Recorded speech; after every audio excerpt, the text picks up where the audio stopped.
नमस्कार शेतकरी मित्रांनो, पीक विम्या संदर्भामध्ये अत्यंत महत्त्वपूर्णाची अपडेट हे आपल्याकडे आलेले आहे।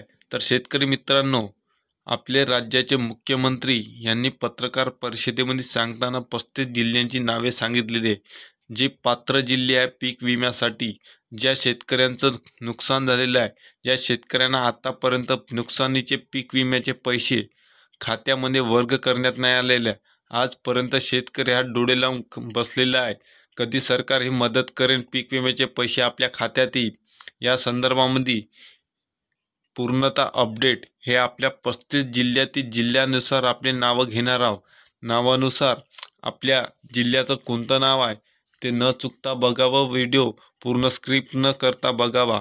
तत्पूर्वी शेतकरी मित्रांनो, या चॅनलवर जर नवीन असाल तर लाईक करा, सबस्क्राईब करा। शेतकरी असाल तर प्रत्येक जिल्ह्यातील शेतकऱ्यापर्यंत हा व्हिडिओ पोहोचला पाहिजे, जेणेकरून कोणताही शेतकरी पीक विम्याची जी काही रक्कम कोणत्या जिल्हा पात्र आहे त्या संदर्भामध्ये त्यांना सर्व महत्त्वपूर्ण माहिती मिळेल।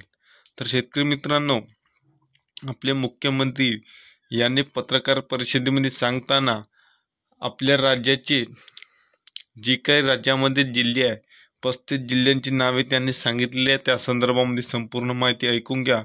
पत्रकार परिषदेत मुख्यमंत्र्यांनी सुद्धा सांगितले की खात्यात पीक विमा जमा करिता 35.57 लाख प्रकल्प प्रमुख, 1.44 कोटी हेक्टर क्षेत्र, 7.33 कोटी हेक्टर कापूस, त्यानंतर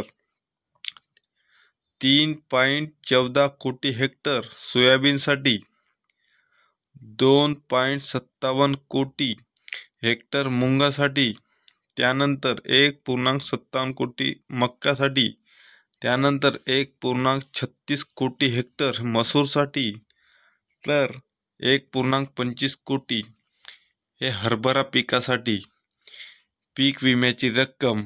तर कोणते कोणते पिकं सांगितलेली आहे? कापूस, सोयाबीन, मूग, मक्का, मसूर आणि हरभरा। ह्या पिकांचा जो काही पीक विमा आहे, पीक विम्याची रक्कम हे देण्यात येईल असे मुख्यमंत्र्यांनी सांगितले।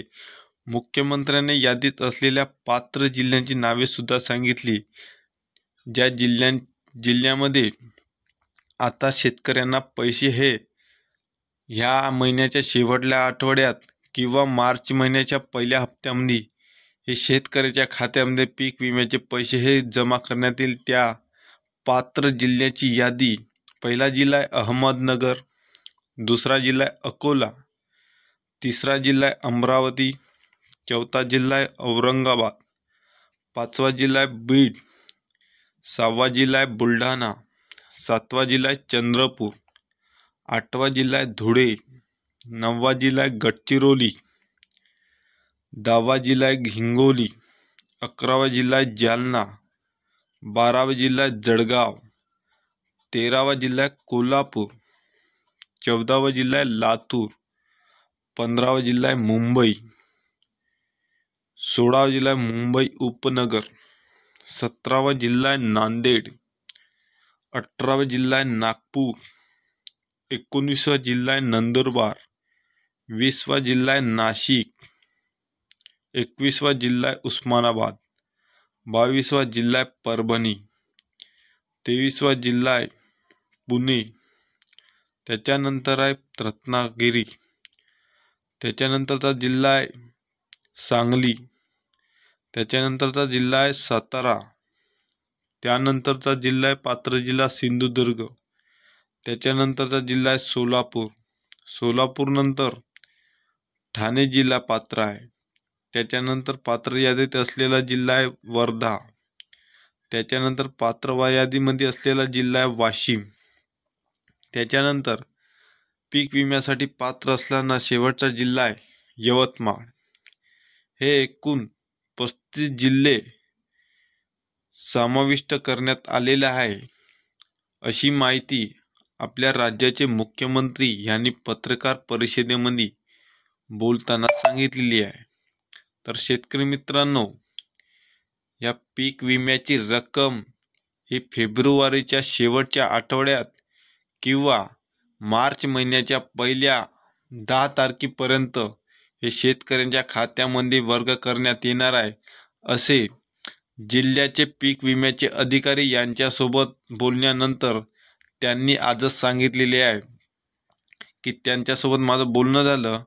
त्यांना विचारणा करण्यात आली की सोयाबीनचे 25% अग्रिम रक्कम ही काही शेतकऱ्यांच्या खात्यात वर्ग करण्यात आलेली आहे. त्याच्यानंतर धान, कापूस उत्पादक शेतकऱ्यांचा नुकसान होऊन देखील अद्यापही त्यांना पीक विम्याची रक्कम जमा करण्यात न आलेली आहे.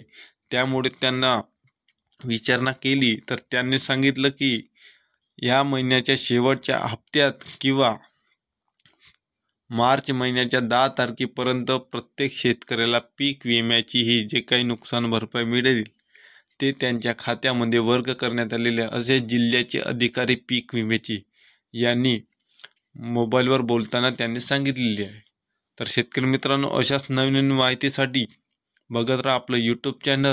नवीन असाल तर लाईक करा, सबस्क्राईब करा आणि महत्त्वपूर्ण माहिती प्रत्येक शेतकऱ्यांपर्यंत शेअर करावे. धन्यवाद.